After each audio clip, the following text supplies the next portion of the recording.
Thank you, Lieutenant Governor McNally. Just 2 years ago, on this day at noon, you were on this stage with me as we did an inaugural. And to those in this room, it's been the highest honor for me to get to know you, to develop the great deal of respect that I have for each one of you and for the way that you serve the people that you serve. And I'm grateful again to be here before you. To the members who are new, welcome to this group. You join a host of men and women who are committed to making Tennessee a better place. And I join with you, and I'm grateful for your being here today. So I thank you, Lieutenant Governor. Thank you, Speaker Sexton. Thank you, Speaker Pro Tem Hale, Speaker Pro Tem Marsh.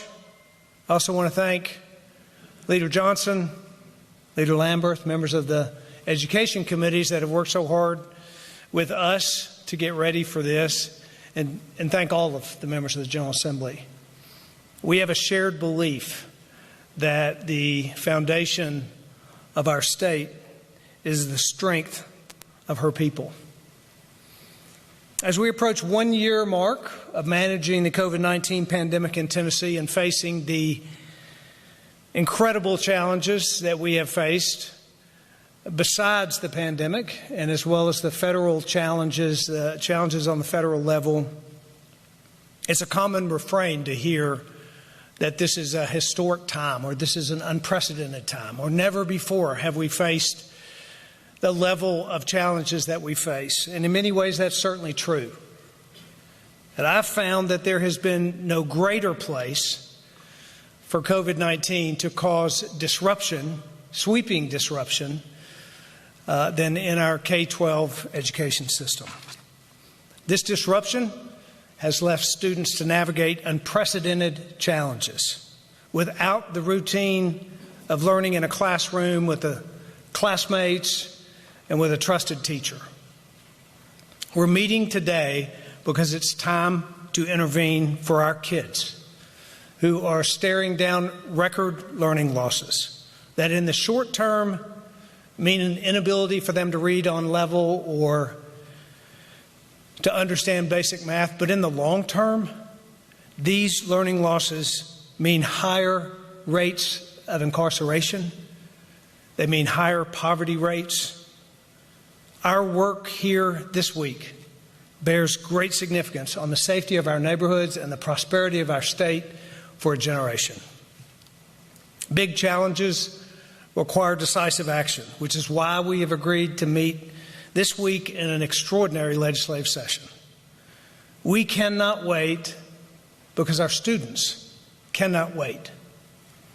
It would be much simpler to hope or to assume that disruptions to school caused by COVID-19 would just come out in the wash. But unfortunately, the data, the science tells us that that's not true. Data actually suggests there are very real consequences to keeping students out of the classroom for this long. Nationally, that looks like a 50% reduction in reading proficiency, and a 65% reduction in math proficiency in third grade students. That sort of forecast is forcing an unacceptable future on our kids. And it's why we're proposing a series of reforms around learning loss and literacy. And we're also proposing a pause around some aspects of accountability. These data points are important, and indeed we've used data to make all of our decisions impacting our schools. Months ago, when critics were loud and the scare tactics were even louder, with all the reasons why we couldn't safely return students and teachers back into the classroom, we traded that speculation for science. And we followed that science down a path that would make us one of the first states in the country to get students and teachers back into the classroom in 145 of our 147 districts. Tennessee has thus become a national leader in embracing the courage to get back in the classroom and show that it can be done. I commend those districts and those local leaders and those educators for not settling for the path of least resistance and hiding behind month after month of virtual learning with no end in sight. Instead, we saw the vast majority of our schools, led by determined superintendents, put in the work that was needed for one reason: their students were counting on them. And kids have a lot to say about in-person learning or the lack thereof. In a survey of more than 20,000 school kids across 9 states, only 39% of students in grades 5 through 12 say that they learned a lot almost every day during the shutdown. 64% of students said they experienced distractions at home that interfered with their schoolwork. And worse so, Black and Latino students report facing more obstacles to learning than white and Asian students. Here's the bottom line. You can't say, follow the science and keep schools closed.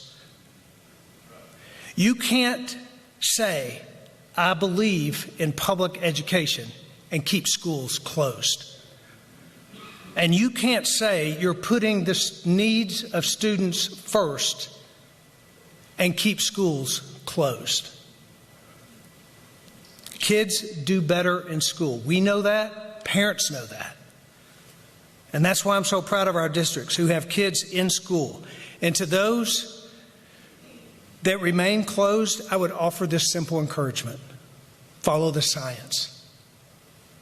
Getting kids back into the classroom is imperative. But the reality is that the impacts of COVID would require us to act urgently, even if every student was back to in-person learning tomorrow. So let's talk about learning loss. Paired with a full return to the classroom, we are proposing targeted intervention to reach those kids who are falling behind in reading and math.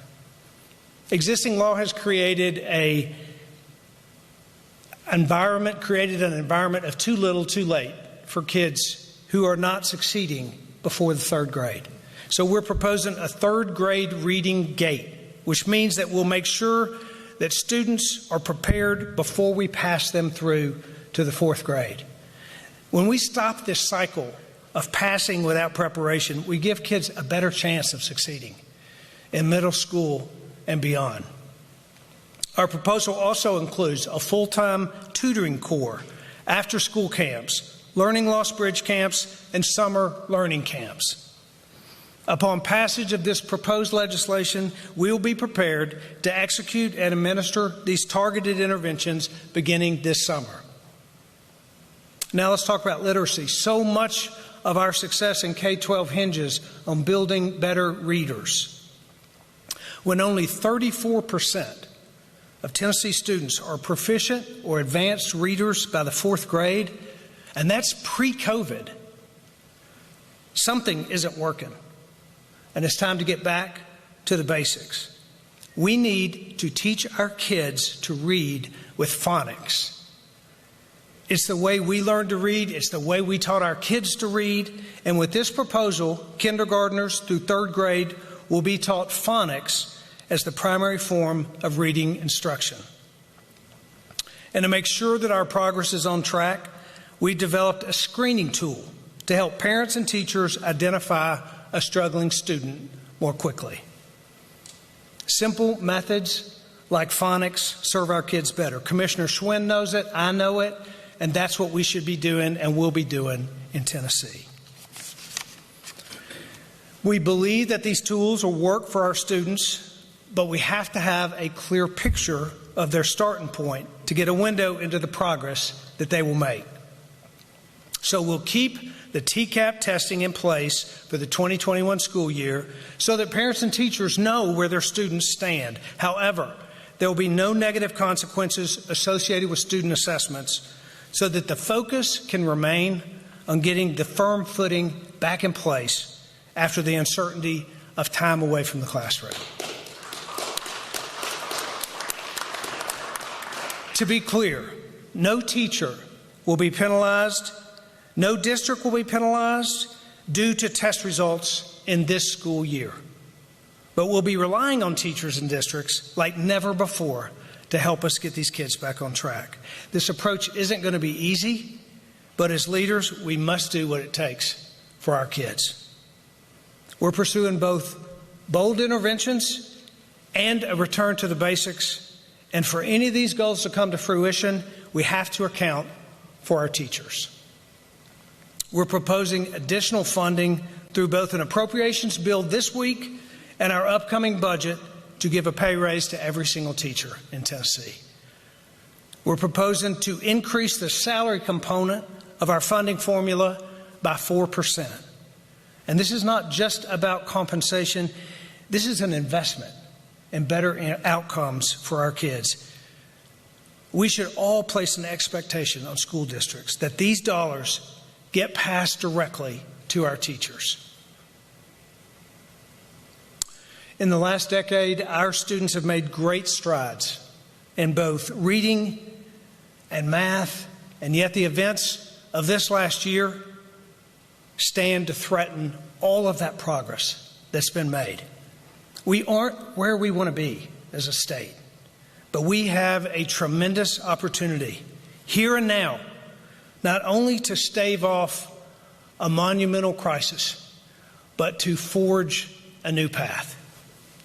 Our new approach isn't just about making up the losses. These changes to our education system will actually educate our kids better in the future than we were before the pandemic. And that is a redemption story for our education system. And it'll have ripple effects on all of our students' lives for decades well beyond the classroom. Thank you for your time today. Most importantly, thank you for your careful consideration of each one of these proposals in the days ahead. We should not miss this opportunity.